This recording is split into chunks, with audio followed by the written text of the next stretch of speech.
Shut up and sit down.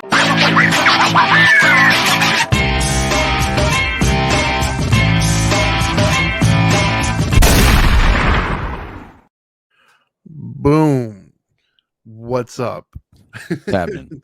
Exactly. What's up, everybody? Welcome to Dope and Dharma. This is the Dharma Time edition.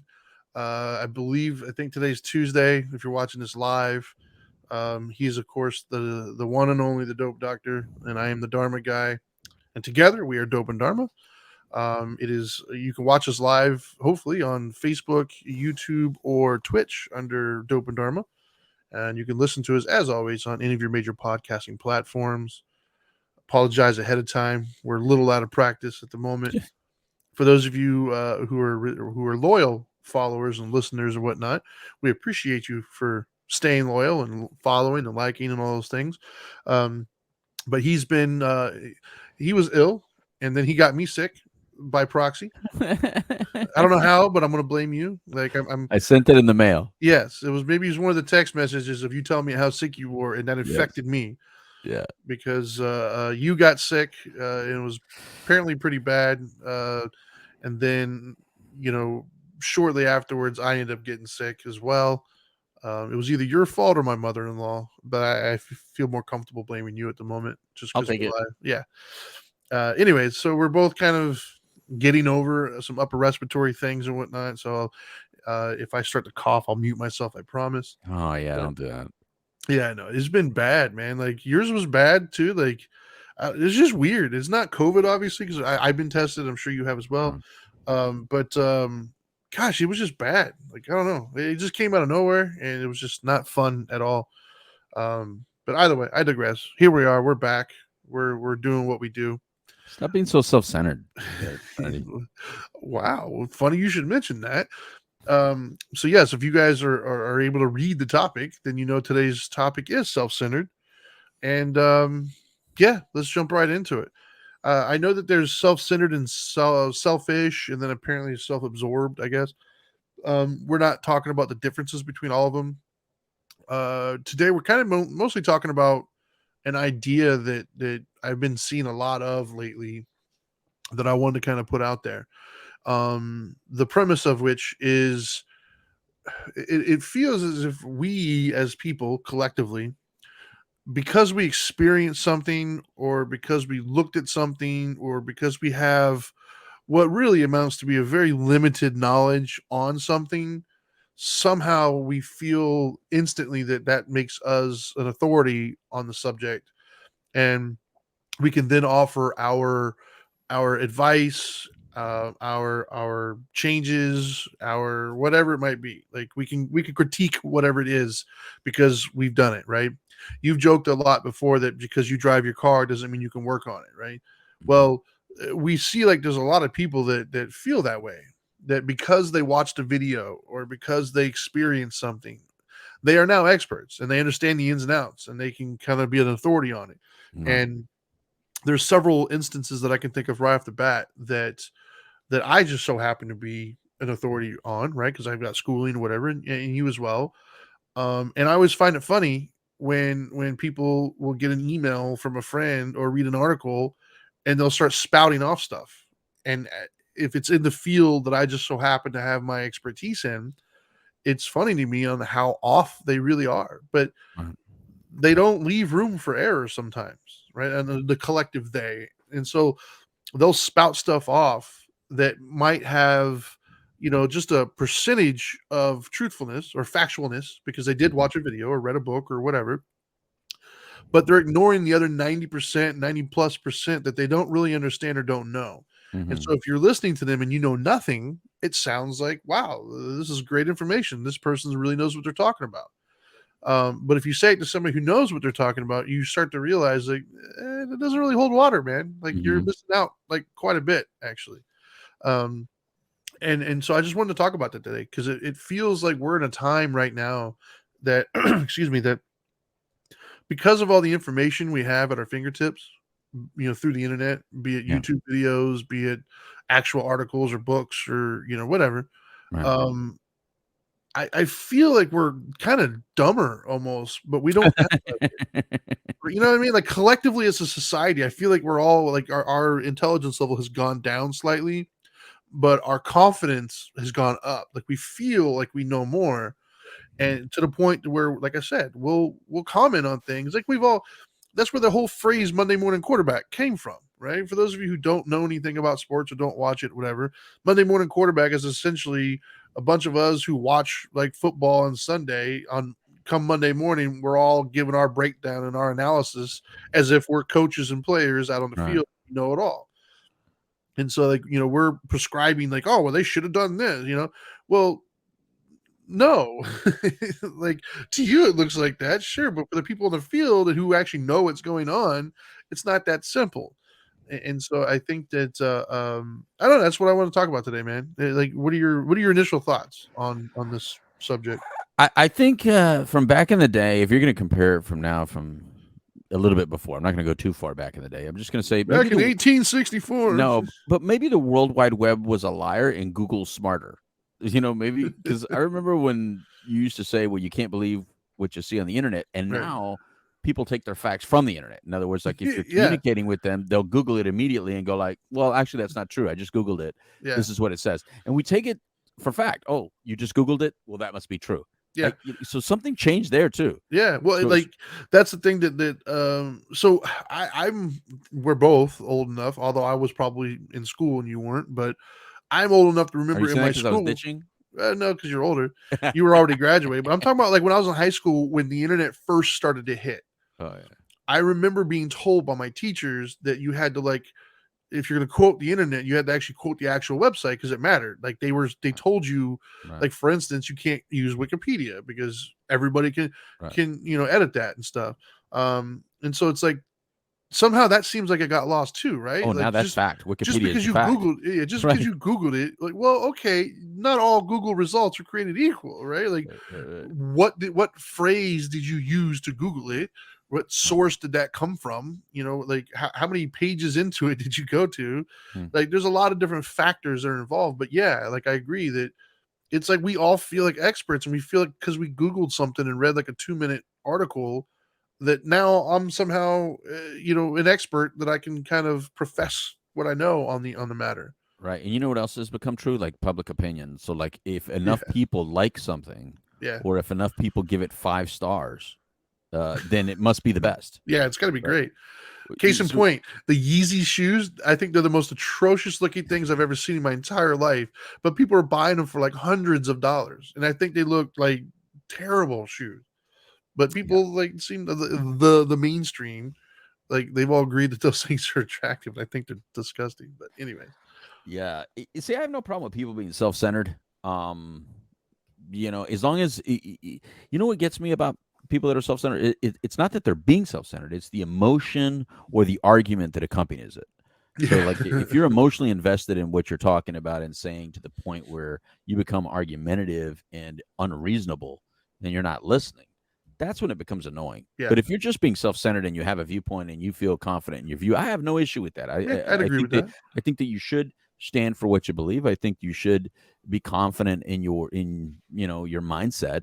But when it doesn't allow you to listen to other people, listen to other perspectives, and then at least absorb a little bit of it, and if yours requires some modification based on that new absorption, then let it be modified. Right. But when you're concrete in your thinking and it can't be altered, regardless of what data gets inputted, then I think that's where it becomes a problem, and you become rather annoying of a person. Yeah, I would wholeheartedly agree with that. Right.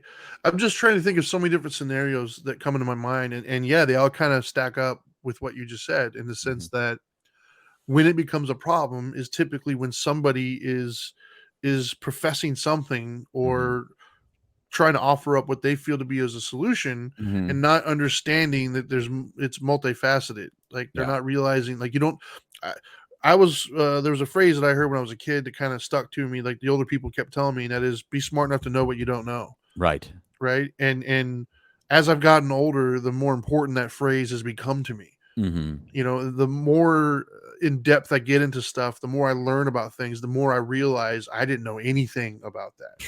It's so much more complicated than I ever thought. When you're young and like I said, you read an article or you watch a YouTube video, you look at something and you think, oh yeah, that's easy. That's Right. no. Right. That person that you listen to broke something very, very hard and complicated down into like a soundbite that made sense to you. But what they didn't do is they didn't show you the 20 years they spent learning that to regurgitate it to you, right? Like, Right. I'm just thinking of simple things like just moving something around or fixing something or whatever. I'm trying to think of an example at the moment, but like a conversation you and I've gotten into over the years many a times, and I think that many people could relate to. Right, might as well just start in on that. Is employment, right? Owning a business versus being an employee. Oftentimes, like I've been on both sides of the fence on that one, right? Like I was an employee for many years of my life, and then I've become an entrepreneur, and so I've seen both sides of it, and I get it from both ends. But it's like not a lot of people do, right? And what I mean by that is like as an employee, you'll look at things that are taking place that you don't agree with or that you don't like because it affects you in a way, right? That's where the self-centeredness comes from, is you're not thinking about the company as a whole. Right. You're not thinking about your coworkers. You're not thinking about the bosses. You're only thinking about, I want this, I need this, and it's not adding up, so it's got to change. And what you're not realizing is a lot of your coworkers relate to whatever it is that you're talking about differently than you. We don't all have the same experience, right? Like when Michael Jordan is talking about basketball, his experience with basketball is vastly different than mine. So if he's like, well, just go dunk it, it's like, I can't, bro. Like, I don't have that ability. Right. So I interact with the game of basketball much differently than an NBA player would. Well, same thing in everything in life, but in this particular example, talking about businesses, a lot of people think like the boss doesn't care about them, right? Like, oh, they don't care about me. And full disclosure, I'm sure there's some that don't, right? Like I'm not, there's opposite ends of the spectrum. There's outliers, there's business owners who truly just don't care. You're replaceable. You mean nothing to them. I'm not talking about them. What I'm talking about is the like the mom and pop business or whomever that truly does care about their employees, but there's a lot on their plate that they have to think of. So you have the employee who's upset that maybe they didn't get a raise, right? They didn't get a raise, or instead of getting like an 8% raise, they got a 4% raise, and they're upset. And they think that the person doesn't care for them and everything else, right? Now, I'm not going to get into the weeds of the whole pay scale in general. And the cost of doing business. Yeah. That's a different topic that we'll get into another day.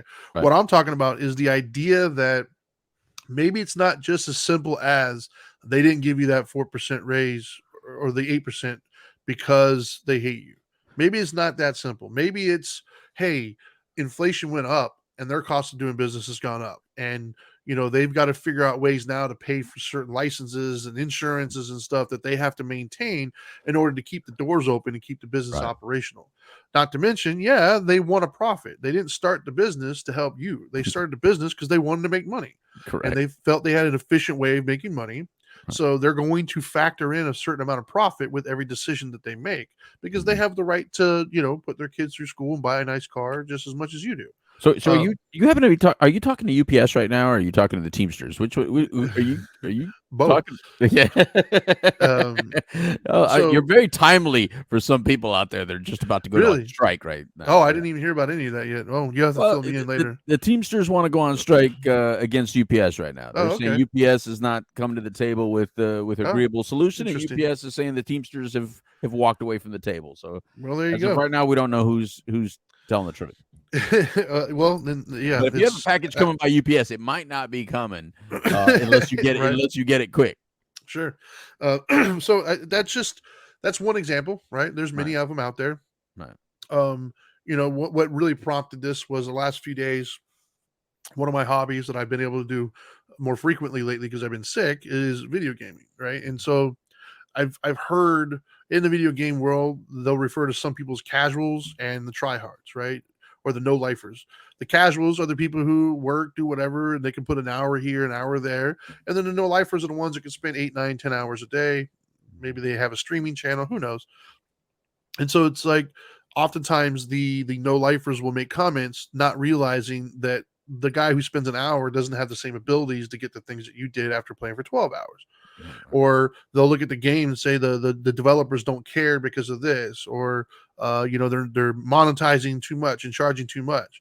And it's like they're not realizing that, well, it requires money to keep that up. If you enjoy doing what you're doing, so if you're an employee of a company and you like getting a paycheck every 2 weeks and you enjoy showing up, doing your job and getting paid and going home and buying nice things, well, there's steps involved in doing that. It doesn't just appear. Like one of the examples that I still struggle with, if I'm honest, right? Like but wants to have YouTube channel at 12 though. Yeah. Nice. Katie on Facebook Live is right there with you, man. Nice. So as an example, gosh,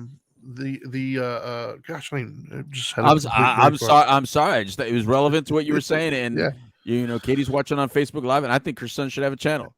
Yeah, right. Give him his channel. This is what game does he play, by the way? What game is it? I'm going to guess Fortnite is probably what he plays. But is that your guess? That's my guess. Is Fortnite, okay. Especially at 12 years old. I was going to say let me guess, but I don't think I know enough of games that 12-year-olds plays. I don't even. Right? I can't even guess. Trinity. Right. But no. So like this Legend of Zelda Tears. I was totally wrong then. No, yeah. I know Legends of Zelda just came out actually. So, but anyways, I digress. My point is, it's just that there's more things that go into that than what we realize. Right. And so the one that really kind of like shocked me, I guess, that I still kind of struggle with, on a humanistic level, but I see both sides yet again because of what we do for a living. And that is treatment facilities. Right. Right. When you hear that for 30 days of treatment, it costs upwards of $30,000, to the uninitiated, that sounds crazy. It sounds like astronomical. For 30 days worth of treatment, it costs $30,000. It's like, holy cow, that's insane. And I agree, it does. It does sound insane. It is a lot.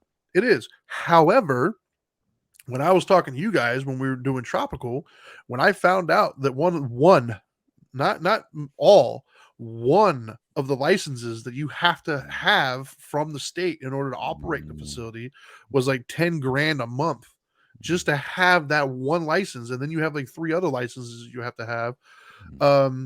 Not to mention the overhead and all this other stuff. So when you're paying out, $100,000 just to keep the doors open to take people in to help them, and you're paying $100,000 a month, suddenly that $30,000 doesn't really sound like a lot. That $30,000 doesn't even keep the lights on. You need a lot more of those $30,000 just to break even. And then that's not including the profit that you want to make, because the great therapists of the world who are phenomenal at what they do, they're not going to work for $10 an hour. They're just not. So if you want the good people, you're going to have to pay them a competitive salary. Right. And so it's like, I don't think the people who look at that $30,000, now granted, oftentimes if you're looking for a treatment facility, you're in crisis, and the last thing you're worried about is money. So of course you're going to complain and not really think about the people who own it, whatnot. I get it. It's a difficult time, but taking a step back and not being self-centered in it, looking at the bigger picture, it's expensive. I mean, like $10,000 just for one license, that's a lot. Yeah. Well, just to be fair, it was the medical directorship. It was the medical directorship license was $10,000.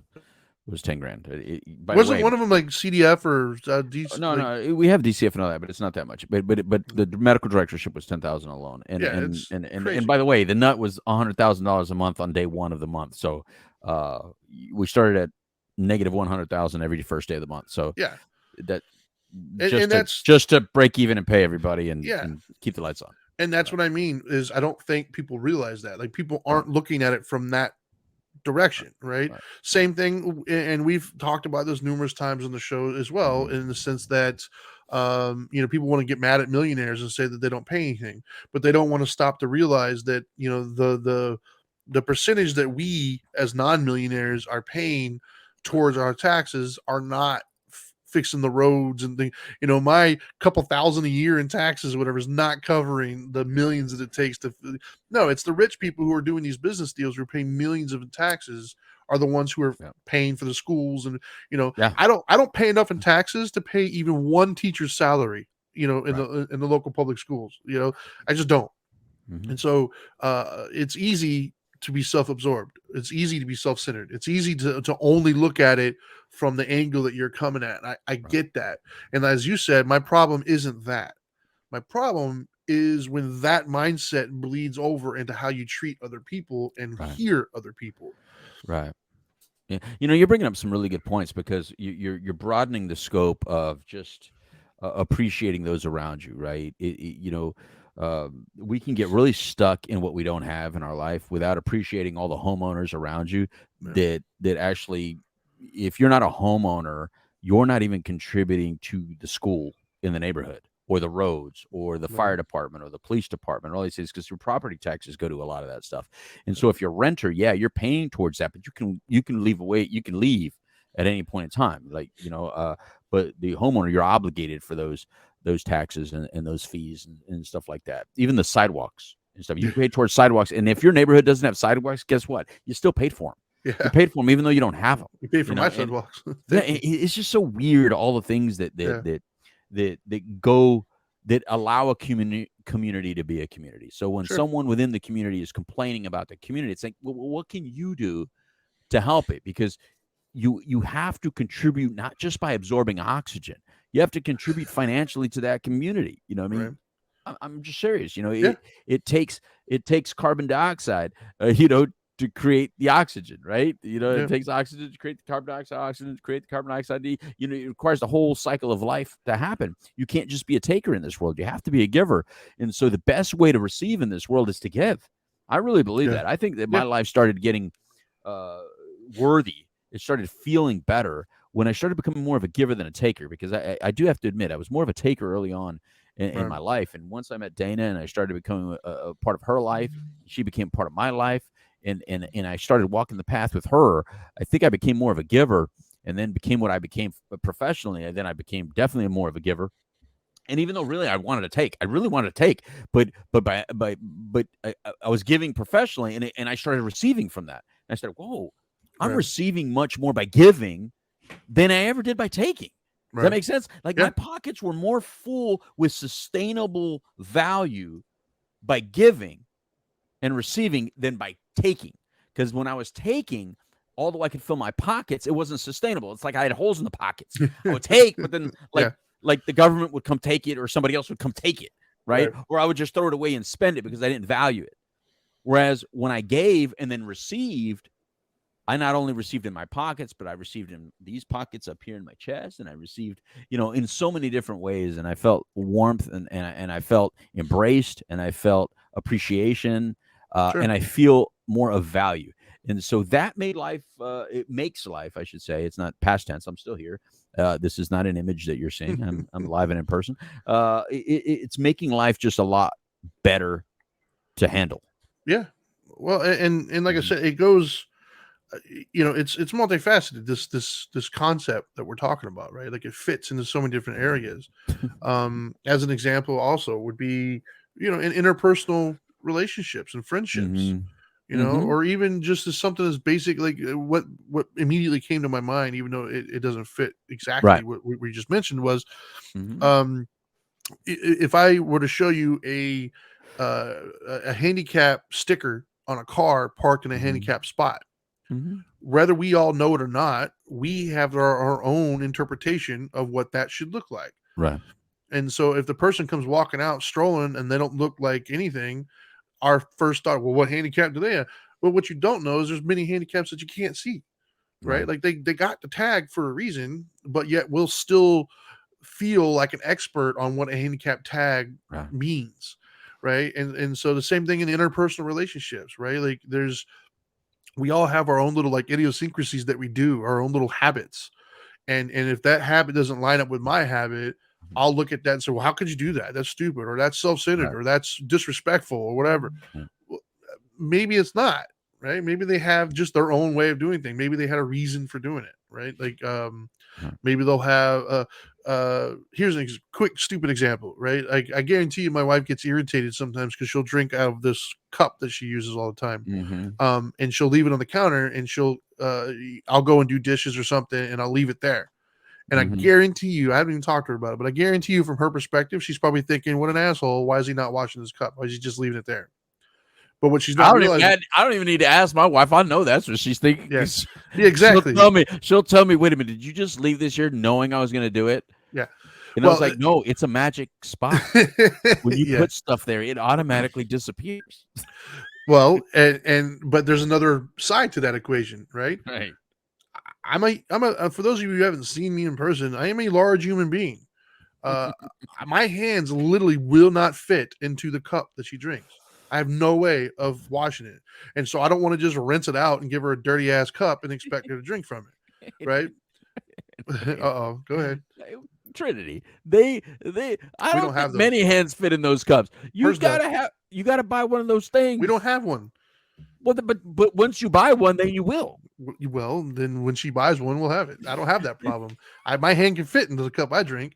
My point is, Leo's watching on Facebook Live. He's going to jump in there and try to use that with Lisa. He's going to say his hand don't fit either. No, but literally, she has like these little it's like I don't know. It's the thing that she has takes hand washing. She has cup washing hands, is what you're saying? Yeah, her hands fit. My point is, she's only looking at it from her perspective, probably, and saying, well, he's just doing this on purpose. He's not realizing that because she does that a lot, right? There's a lot of things in our house that I'll see her move or do something, not realizing like, okay, that doesn't work for me. Like I bump into this or I do this or whatever. Right. So, obviously those are trivial. They're nonsensical examples, but they're examples nonetheless of how daily we do get so self-centered. Right. That we don't stop to realize that there's a whole other life that's happening over here. Like there's other key components to it. Things are oftentimes more complicated than we want to admit. So I guess what you're saying is that Angel's self-centered and she tries to project that self-centeredness onto you. Yes, is what you're saying. That's exactly what I'm saying. So she thinks that you're being self-centered by your actions. Exactly. Right. But like another example of like how things are complicated when we don't know what we don't know. Right. And this is probably going to ruffle some feathers if people are into this dynamic and reach out to me on the side, and we'll have that conversation. But okay, the further I got into my master level certification stuff into the health and fitness, the more I realized that we don't know anything when it comes to health and fitness. God knows that. Right. As an example, we've all heard, I guarantee you we've all had a friend that's probably said this. We've all seen a documentary on Netflix, or we've all gotten an email or whatever it is that states that X, Y, and Z ingredient affects us in a certain way, right? Saturated fat, unsaturated fats, carbohydrates, fats, whatever it is, just pick one. And it affects your body this way. We've all heard that. I'm here to tell you, as somebody who's actually been in this field, it's complete bullshit. We don't know. It is impossible to take one ingredient and decide how that one ingredient is affecting somebody. You can't study it, because even if you have a placebo and you have multiple people, there's no way of knowing each individual's genetics, each outside stimulants or outside things that affect them, what else they ate with it. Like, it's impossible to limit it down to one key ingredient and how it affects every single person on the earth in their bloodstream. But it doesn't stop people from spewing this stuff and saying, oh, well, stay away from this because it's going to do that. Right. Bullshit. We don't know that. We truly, truly just don't know that. There's a very few things that we know because it's like universally able to be studied. But my point is, you'll read an article or your friend will tell you, and then you'll think and spout out as if it's fact, not realizing that it's a lot more complicated than that. Right. And I know in the line of work that you're in and I'm in, both with the physicality of things and also the mentality of things, how many times have you heard somebody say with an addict, well, just stop drinking? Well, like, yeah, I mean, I'm sure it sounds that simple, but it's a lot more complicated. And if you're not in this industry, or you've never dealt with somebody in the addiction field, be it recipient or purveyor, you don't understand it's a lot more complicated than just don't drink today. Like, it's a lot more to it. And that's kind of where I'm leaning more towards, is this idea that we get so locked into what little bit of information we have, and we forget that things are a lot more complicated than this little tiny sliver that we're looking at. We also like to take credit for things that are more genetic, or take credit for things that are like given to you by other reasons. It's not your own doing. Yes. Like, I love it when Dana would go like, well, I just do this. And I'm like, well, Dana, the whole world interacts differently to you than it does to other people. You know, Dana's got this interesting thing, and it's like a glow, right? the way wherever she walks in the world, it's like everything just opens for her. It's like this incredible Trinity. It's an amazing glow, Sure. and when I'm I've seen around it. her, I even get some of the glow. I even start shining, and I feel brighter and shinier, like a little spinner on the end of a fishing rod. Yeah. And all of a sudden things come my way. Leo say, "No way, she is an angel. She is an angel," and it's different. So I think we all need to understand that the world interacts differently with each one of us in its Yes. own unique way. Yep. And so, number one, we're emitting our own energy, and then we look a certain way, so that's emitting a different aura, right? Sure. And then people are different, and they're in their own lives. They're thinking about the zit on their forehead, not yours, and yet, you misread that into believing like, why are they looking at me like that? Well, it's because you're not knowing that what they're thinking is, do you notice the zit on my forehead? And the way you interpret it was, I think he's disrespecting me. Yeah. And so we're constantly misreading each other. And then we all get emotional and argumentative, and then we go home and tell somebody about it. And the person we tell about it goes like this: why are you telling me this? What do I care?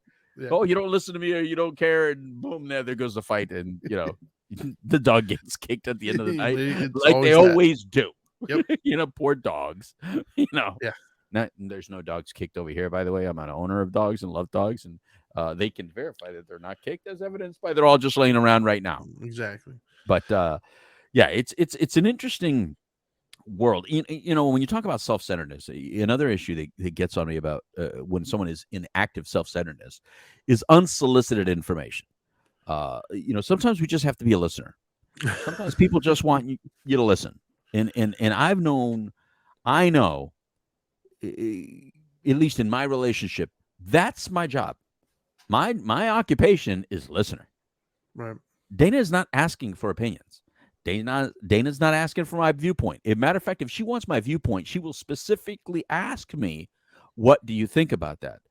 But the question I get more frequently than what do you think about that, or what should I do, is, did you hear what I just said? Are you listening to me? I get that question more often because my face must, as much as I'm listening, Trinity, I think my face must glaze over to like, why the hell am I in this situation?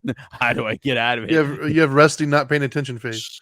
I don't think I do, Trinity, but I think she knows me very well, and she catches it, and she's like, she always asks me this question at the right time. What did I just say? What did I just say? And I'm like, and it's like I'm a kid in class that just got told that we're having a quiz, and I'm like, yeah, what? C. Is the answer C? Right. Right. So, yeah. But I think unsolicited information is never a good thing. I think that sometimes it's just really hard, even though you can relate to the person, or you want to relate to the person. Sometimes your occupation at that moment, or your intent, their intention for releasing on you, is for you to simply be a receptacle and just receive it. Yeah, no, I couldn't agree more. I mean, that was something that I've had to learn in my life, right? Because I do consider myself well read, right? I mean, I watch a lot of stuff, read some things, I've learned a lot of things. And so when I would hear somebody mention something, I used to take that as an opportunity of thinking, I can fix it. Let me tell you this. And it got me in a lot of trouble. Right. And so I have learned over the years to just, that sucks, man. I'm sorry to hear that. Whatever, Right. I'll listen to it and I'll wait for them to ask. If they ask me, and even then sometimes, like, my wife will ask me, and even then I'll preface it by saying, okay, well, what kind of advice are you looking for? Right. Are you looking for the right thing to do, or the one that's going to feel good? Right. And part of the way I do that is by not being self-centered. And what I mean is I've learned over the years that when I'm hearing something, number one, I'm hearing their perspective of it. Right. I'm not hearing what happened. I'm hearing their interpretation of what happened. And secondly, I don't know all the other factors that are involved in whatever that situation was. Right. And so if I'm going to give my advice or whatever, the first thing I'm going to do, other than make sure that's what you want, is I'm going to gather more facts, right? Like, I'm going to want to know, okay, well, why did this happen? What are the intent? I'm going to need to know more information. It's because I've learned I don't know what I don't know. And I think that is an important rule of life. And I wish more people would say it. Be smart enough to know what you don't know. I 100% mimic that. The only difference that I would add to that is that I'm naturally self-centered. I have to acknowledge that I'm here for you at the moment when I'm Right. interacting with another human being, because most of my time is spent without another human being around me. So most of the time I'm allowed to be self-centered and just do what I want to do, how I want to do it. And I just do my thing, right? I'm working, I'm doing something. And then Sure. when another human comes in my orbit, I have to actively switch from it's all about me to like, all right, you're in my orbit for what purpose? Like, what's my purpose to you? So I have to, I have trained myself to just try to figure out what is my purpose to this person in front of me. Not what I want the purpose to be, but what is my value to that person? Right. Because I think servitude is just it I think it humbled me. It taught me humility. You know what I mean? Uh, Right. to not yeah to be there for them instead of just for me. Right. That's how I got rid of the taker and I started being a giver. Is just think what kind of service am I providing to this person? And I didn't read the book, but I heard a lot about the title was How to Win Friends and Influence People. I love I've never read never that reading either. a book, but feeling like I did Right. because I've heard the title so much that I feel like, how do you not know what the book's about? I know what the book's about by the title. It's such a great title. I think I know what Right. I'm going to go right to the end result. Right? It's like reading the back of the book. Got it. Give me the cliff notes. Yeah. I think I know what I'm supposed to get out of this. At the end of this, I'm supposed to get that I'm supposed to somehow be there for you, and then you're going to enjoy the interaction a lot more by you going, wow, I walked away from that great because you were able to speak, be heard. I actively listened. I gave you feedback only when offered, only when asked to, and then you walked away and go, God, that was a good interaction. And yet I never said a dang thing. All I did was, Yeah. you know what I'm saying? So what I'm saying is there's Nancy's seen it right there. So I'm going to put it up. Yes, Nancy on Facebook Live. Listen as you want to be heard, and that is an important thing that I think most of us just need to do. Is just listen. Yeah. Just what is being told to you. And we've done shows on narratives and we've done shows on all that stuff. We're looking at how to fill it and how to fill in the blanks. Sometimes you don't need it. Yep. You don't need to fill in the blanks. And look, I'm 30 years married. And by the way, congratulations, Leo. I think he said on Facebook Live, 43 years married. Yeah. Tomorrow. That's awesome. Good. Congratulations, Leo and Lisa, for being 43 years married. Tomorrow. The only way to get there is you have to be a participant and be a listener and just know your role. Yeah. I'm here to support you. I'm here to smile when you want me to smile. I'm here to lie to you when you want me to lie to you. And you have to know what they mean when you're supposed to be truthful and when you're supposed to be a liar. And trust me, it's a skill, Trinity. Yeah. When they look at you and ask you a question, you better know, is this a lying moment or is this a truthful moment? Yeah. So and the whole thing is just, I'm here to make you feel as good as you can because I want you to do it for me. I want to feel special. I want to feel smart. I want to feel valued. I want to feel appreciated. I want to feel like there's nobody else on earth that can give you the feelings that I'm giving you. And that's how you have to be with each other. Sometimes you have to fake it till you make it. Sometimes it comes easy. Sometimes you have to lie about it. Sometimes it's the truth. But every day is a different day. You know what I mean? Or should I quote Kamala? Every day is a what? What did she say? I don't even know. Every day. I don't know what she said recently, but it was something equally as ridiculous as a lot of other things she says. But go ahead. Well, there's another phrase that I can think of that, when people hear it, they probably think it's kind of harsh, but there's some truth to it. It's not all about you.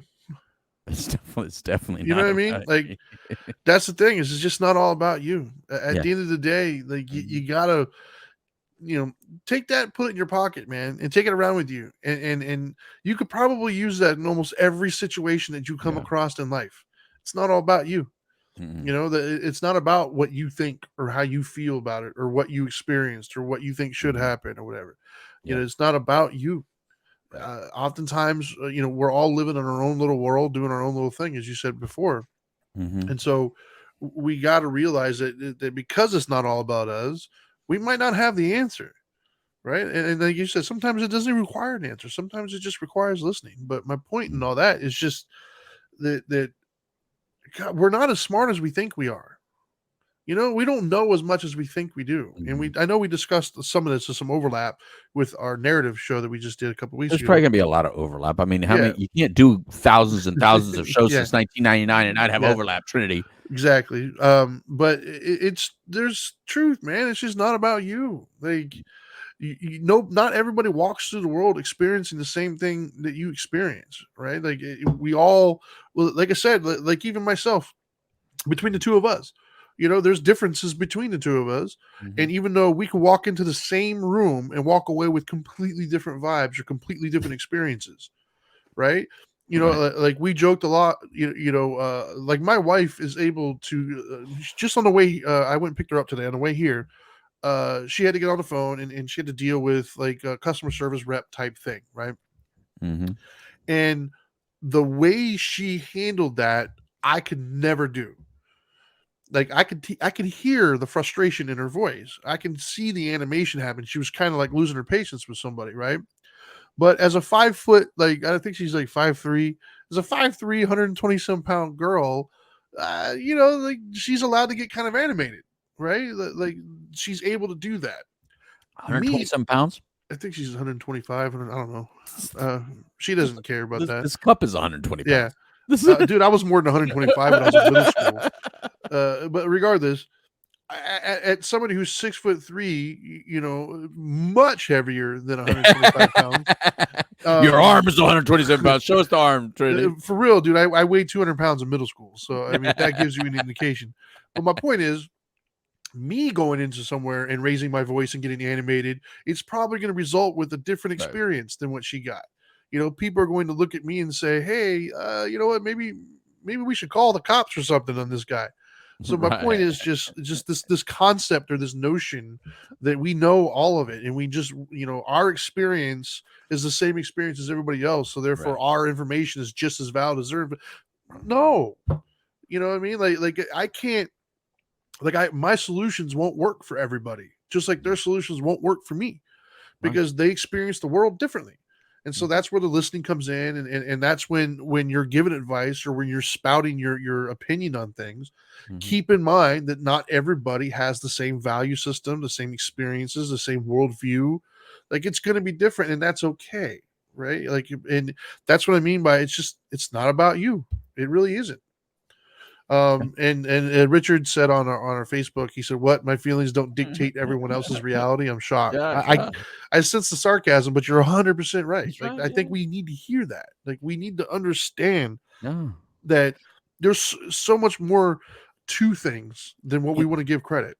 And Just- you know the hard thing though, Trinity, is that we're learning. We're constantly learning, right? And what we're learning right now as a society is, as much as each one of us want to be heard, and we have felt that we're going to be better for you as a person if we tell you, hey, I'm hearing you and I'm listening to you.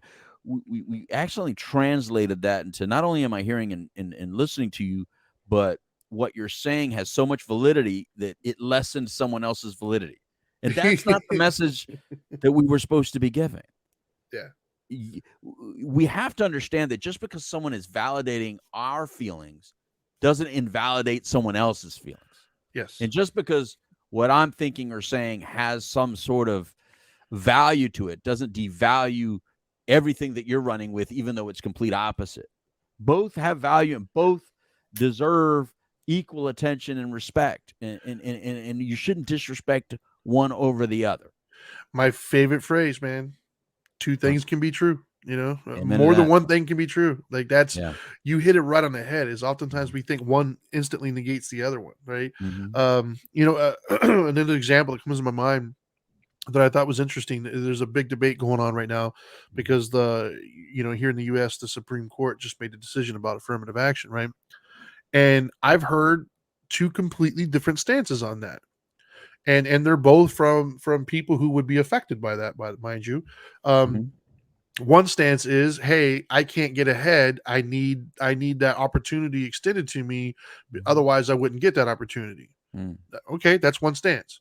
But then I heard the other stance of, hey, I don't want to feel as if the only reason why I was given that opportunity wasn't because I was qualified, but because I fit a quota. Both of those are valid. Right. And so it's not as it's complicated. We want to think that, the problem is like we're so knee jerk, right? So we talked to this first person and we were walking away, we thinking, well, that's crazy. We need to have this in place. And we feel like, yeah, we're justified. And then we'll turn around and we'll say it to the second person, and the second person tells us their story. We're like, oh, well, yeah, that's right. I agree with that. And we'll turn around. It's like, well, they're both true. Mm. And the point here is you don't know.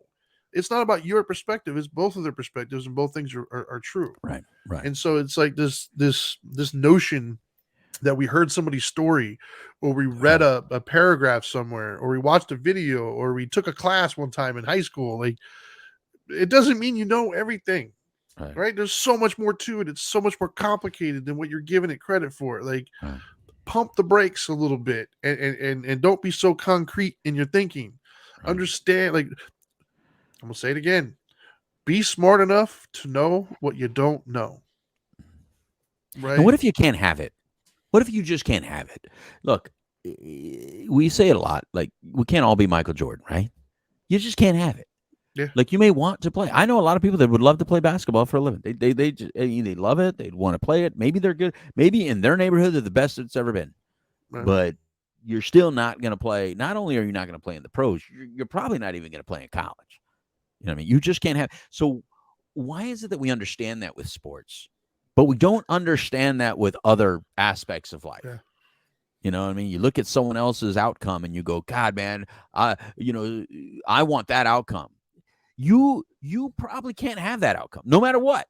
And even if you had it, you might not even value it the same way that person's currently valuing it. You don't know what it took that person to get it. You're assuming that you understand what it took that person to get it. You're probably not willing to do all the sacrifices that person did to get it. Now, you're probably focused on one factor of how that person got it. So you think that's the only factor of how they got it, but you don't know everything they do. Like, for instance, my lifestyle. Even my kids will still ask sometimes, what do you do? You know, listen, you can't do what I do. There's no way to teach what I do for a living. I somehow know how to hunt in a certain way, but I know how to work and never look like I'm working. That's how I work. Now, I am lucky enough that I found how to utilize my skill set to get me paid. But if I can't teach it, you can't mimic it. It doesn't work that way. I just have to accept what I got, right? Other people can't have it, just like I can't have someone else's outcome. I look at it and I go, man, how did they get that? But I can't seem to get it. But the reason I can't seem to get it is because probably I'm not willing to do during the day or during the night or whatever to get it. Or I didn't set myself up properly. Like, some of us just screwed up early in life so that you constantly put yourself on a different path. You just did. You put yourself on a different path. And other people kept walking down a path, like the game of life, where it says you can either go to school or not. You know what I mean? And then you go to school and you get the worst. You ever play life and you get the worst job you don't get the physician, you don't get the attorney, you get the real crappy one, and you go like, that's all I make, and I went to college, right? Yeah, that's all you make. You went because you went to college and you picked the wrong.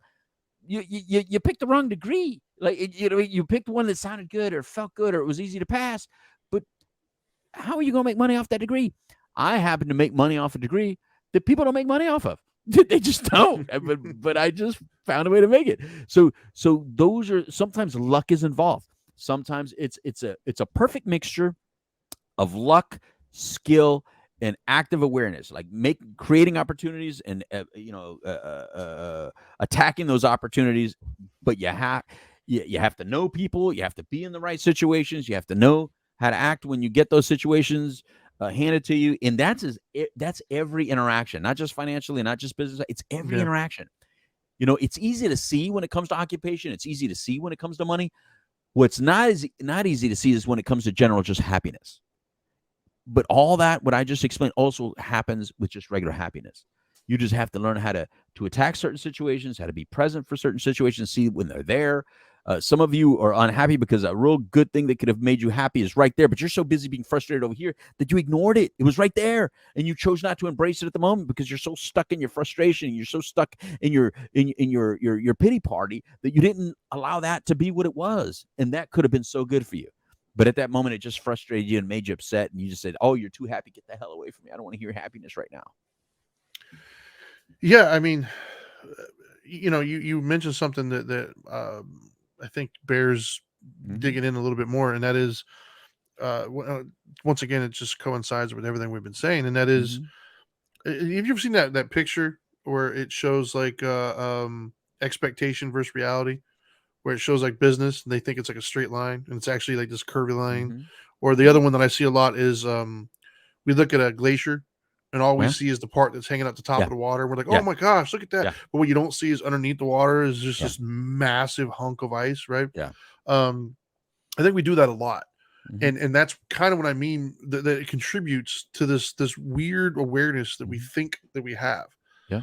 uh, I teach my kids this all the time now because my son has this really bad habit of looking at somebody who has something that he would want or whatever and say, "Oh, they're so lucky." And I have to and I make a point every time he says this. Hold up, that's not luck, buddy. They Mm-hmm. they worked for that. They did what they had to do to make that Mm-hmm. a reality. Mm-hmm. It's not luck. It's they did the work necessary to arrive at that space. Mm-hmm. And so I think that we do that a lot because once again, we'll watch a video or we'll see somebody on social media and like, whoa, they're good at this. Like I'll keep it with the physical realm, right? Mm-hmm. As somebody who's in the health and fitness world for many years now, I'll be the first to tell you a lot.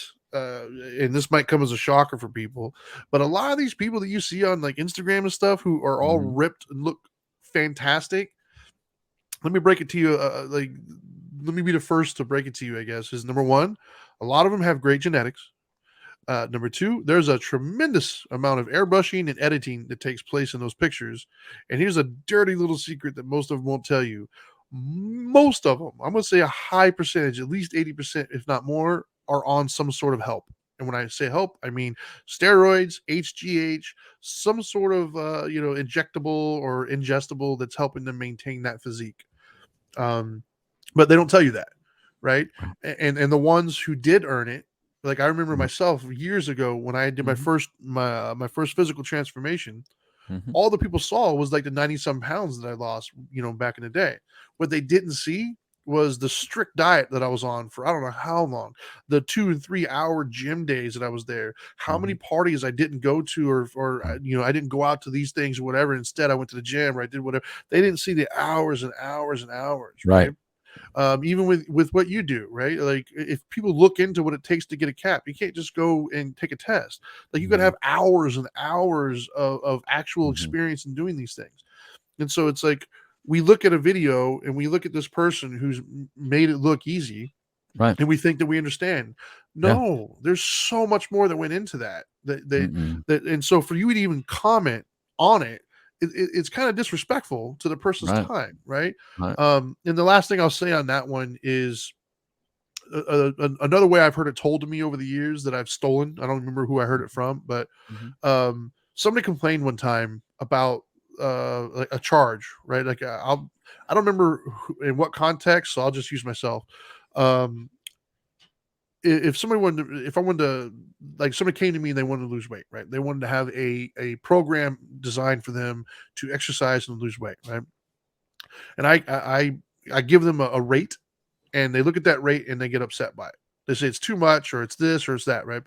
And if you look at it as you're paying me for the amount of time that it's spent to actually put that together and everything else, you're probably right. That seems like a crazy number. Why would I do that? It only took me 20 minutes to do, right? But what you're not paying for that. You're paying for the almost 20 years that I've spent accumulating that knowledge and that ability to create that plan for you. All the years that I've been doing this, all the books that I've read, all the people that I've trained over the years, that's what you're paying for. You're not paying for that 20 minutes that it took me to put it together, because what you're not realizing is I can do that in 20 minutes because I've been doing it for 20 years. And so that's what you're paying for. That's what you're interacting with, right? And so when you're interacting with these other people, right, that's what you're looking at. You're looking at the result of all the labors. And so stop comparing your effort to their effort. Does that make sense? Oh no, 100%. Because like earlier when I said luck, in I didn't remember the quote, but I'm remembering it now. Is that when they say preparedness meets opportunity, Yeah. right? You have to be prepared for whatever opportunities come, Yeah. right? And I think that's what some people are just better at that than a lot of others, right? And so the people that are better at keeping themselves prepared for that magic moment that's going to come, right? Yeah. They appear to be lucky, but no, they work for that. You know, like you hear of those actors that got discovered like when they were serving. I mean, Yeah. well, the same person that discovered them, was served many more times than just once. They went to 1,000 different restaurants. They went to 1,000 bars. But that person that day, they were shining. Yeah. Because they were constantly shining for that one moment that somebody might see them. Yeah. Or maybe that's just what they were doing. Yeah. And then so it worked out. And so you have to appreciate other people's success. And when you appreciate other people's success or other people's good fortune, it allows you to accept yours. You can't just poo-poo on everybody else's good fortune. Yeah. If you do, then what you do is you create a cloud above yourself, and all you do is poo-poo yourself. That's what you're really going to be doing. You're going to constantly just be negative about your existence, and that's not going to do you any good. That's just going to get you in a funk. It's going to lower your energy level. It's going to lower your appreciation of self and expectation of self, and then you're going to work less. You're gonna strive less, and we do that a lot. Unfortunately, we all have that in us.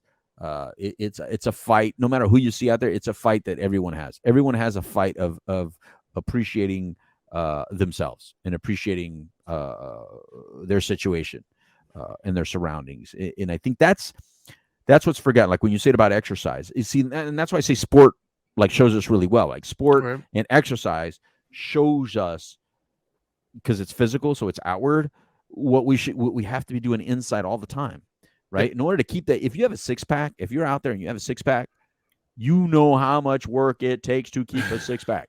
Like that is not easy. You could be strong and not have a six pack because there's so much that goes into what you can't do Yeah. more than what you can do to get the six pack, right?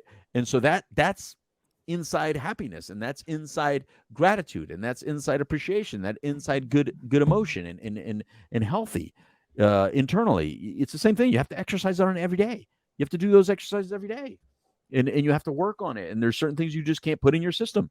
There's certain things that some of you are putting in your system that doesn't work for you.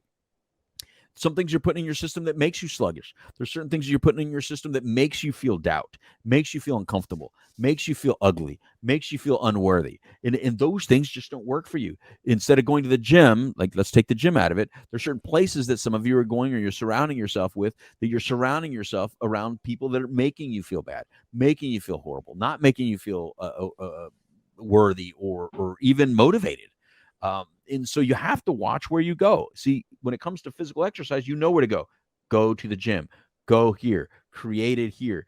So that same attitude, think internally, and what can I do internally that looks just like that outwardly? That's that's not easy. That's not easy No. because to put the work in is really difficult. It's much easier to just lay down and do nothing. Well, of course it is.